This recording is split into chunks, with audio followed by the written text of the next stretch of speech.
লাল কাঁকড়া ধরে তো আজকে আমি একদম ভয়ে শেষ। সমুদ্রে আজকে মাছ পাইছি আমি, আর পাইছি আরো অনেক সুন্দর সুন্দর শামুক, ঝিনুক। তো আজকে বিকালবেলা আমরা সবাই মিলে বের হয়ে পড়ছি সমুদ্রের পাড়ে ঘোরার জন্য। কক্সবাজারে তো আসছি সমুদ্র দেখার জন্য, তাই বারবার সমুদ্রেই ফিরে যাই। আমাদের রিসোর্টের সামনে এরকম বড় একটা নৌকা আছে, এখানে দাঁড়িয়ে কিছুক্ষণ বাতাস খেলাম। আমরা আজকে অনেকগুলো স্পট ঘুরে ঘুরে দেখবো, তাই একটা ছোটখাটো অটো রিজার্ভ করে নিলাম। এখান থেকে প্রত্যেকটা স্পট ঘুরে ঘুরে দেখবো। এই রাস্তায় ঘুরতে যে এত ভালো লাগে, রোডটা এত বেশি সুন্দর, দুই পাশে কি সুন্দর সবুজ গাছগোছালি, এক পাশে সমুদ্র দেখা যায়। সব মিলে রাস্তাটা একদম দারুণ। এক পাশে সমুদ্র, এক পাশে পাহাড়। আমি আর আমার ননদিনী ভিতরে বসে বসে দেখতেছি সৌন্দর্য। তো আমাদের প্রথম স্পটে চলে আসলাম। ছোট্ট একটা বাবুর কাছ থেকে ফ্লাওয়ার ক্রাউন নিয়ে নিলাম। ব্রিজ পার হয়ে বিচে আসলাম, আর এখানে কি সুন্দর সুন্দর পাথর। প্রত্যেকটা বিচে তো বালু দেখা যায়, বাট এখানে পাথর। সাগরের ঢেউগুলো পাথরে এসে আঘাত করে। সত্যি বলতে এই জায়গাটা আমার খুবই ভালো লাগছে। এত সুন্দর এই জায়গাটা, একদম সাগরের পাশে খোলা বাতাস, আমার জামা কাপড় তো উড়েই চলে যাচ্ছে।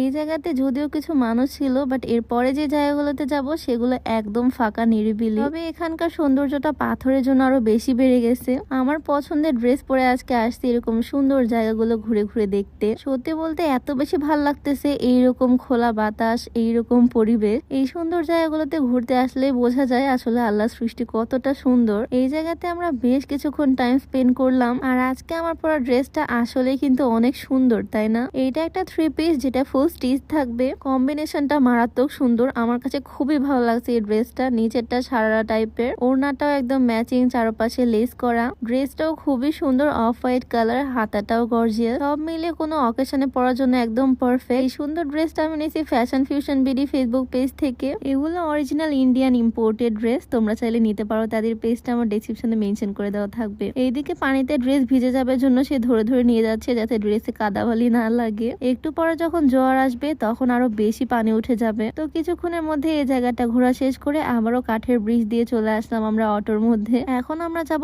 লাল কাঁকড়া বিচে, যেখানে অনেক অনেক লাল কাঁকড়া দেখতে পাবো। ওই বিচটা দেখার জন্য আমি প্রচুর এক্সাইটেড। আবারও এই সুন্দর রোড দিয়ে রওনা দিয়ে দিলাম অটোতে করে। আর কিছুক্ষণের মধ্যেই চলে আসলাম এই লাল কাঁকড়া বিচে, যেখানে এত এত ঘন গাছপালা। আমি আসলে লাল কাঁকড়া এর আগে কখনো দেখিনি, এই ফার্স্ট টাইম দেখবো, সেজন্য আমি একটু বেশি এক্সাইটেড। কক্সবাজার আসা থেকে ওইরকম সাদা সাদা কাঁকড়াই আমি দেখতেছি, লাল কাঁকড়া এখনো দেখিনি। এখানে আসলাম কাঁকড়া দেখতে। এখানে আসতে এত পরিমাণে শুকনা বালু, তাই জুতা খুলে খালি পায়ে হাঁটতে হচ্ছে। আবার ভয়ও করতেছে কাঁকড়া যদি এসে পায়ে কামড়ে দেয়। তো বালুর মধ্যে দিয়ে হেঁটে কিছু দূর যেতে দেখি ভিজা বালির মধ্যে এরকম লাল কাঁকড়া। দেখেই তো প্রথমে আমি ভয় পেয়ে গেছি, দেন আস্তে আস্তে কাছে গেলাম। হাত দিতেও ভয় লাগতেছে। তারপর আমি দেখলাম এটা আসলে মরা কাঁকড়া। এইটাকে দেখে দয়াই লাগতেছে, বেচারা কাঁকড়াটা মারা গেছে। আমার ননদিনী সামনে ঘোরাঘুরি করতেছে, তাই হাতে করে কাঁকড়াটা নিয়ে যাচ্ছি ওকে দেখাতে। আর এর মধ্যেই দেখি আমার ননদিনী, আমার দেবর সবাই দৌড়াতে দৌড়াতে চলে আসলো। ওরা একটা তাজা কাঁকড়া পেয়ে গেছে। দেখতে কি পরিমাণে ভয়ানক। এখানকার একটা স্থানীয় বাচ্চা আমাদেরকে ঘোরাচ্ছে, সে হেল্প করতেছে আমাদেরকে। আমার হাতে কাঁকড়াটা ধরাই দিল।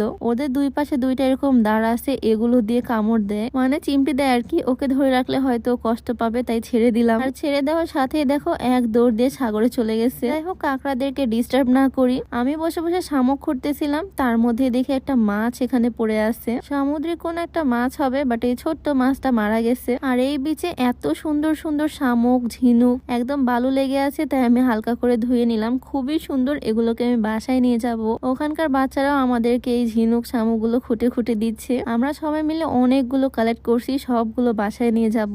এই বিচটা একদমই ফাঁকা, মানুষজন নাই বললেই চলে। পানিও খুবই পরিষ্কার, মানে লোকজন যেখানে থাকে না সেই জায়গাতে আমার ঘুরতে বেশি ভালো লাগে। চারিপাশটা কি সুন্দর লাগতেছে দেখো, একদম নিরিবিলি। এইদিকে আমার হাজবেন্ড ছোট আরেকটা কাঁকড়া নিয়ে চলে আসছে। যাই হোক, এই লাল কাঁকড়া বিচে লাল কাঁকড়া তো অবশেষে দেখলাম। আর তারপর আবারও গেলাম আরেকটা বিচে। সানলাইট একদম পড়ে গেছে, মানে সূর্য ডুববে এই সময়। আশেপাশে জাস্ট দেখো কি বিশাল বিশাল নৌকা। এই জায়গাটাও একদম ফাঁকা। এই জায়গাগুলো হয়তো পর্যটকরা আসে না, বাট এরকম ফাঁকা জায়গায় আমার বেশি ভালো লাগে। দেখো আশেপাশে কি সুন্দর লাগতেছে। সাগরের সৌন্দর্য এরকম নিরিবিলি উপভোগ করতেই বেশি ভালো লাগে। আজকে যে 3টা জায়গা ঘুরলাম, 3টা জায়গায় আমার কাছে খুবই ভালো লাগছে। একদম মন ফ্রেশ করে দেওয়ার মতো জায়গা। আগামীকাল আমরা কক্সবাজার মেইন শহরে যাব, আর কোন কোন জায়গায় ঘুরে দেখবো অবশ্যই কমেন্টে জানিও। তো আজকের ভিডিও ছিল এই পর্যন্তই। সবাই ভালো থাকো, আল্লাহ হাফিজ।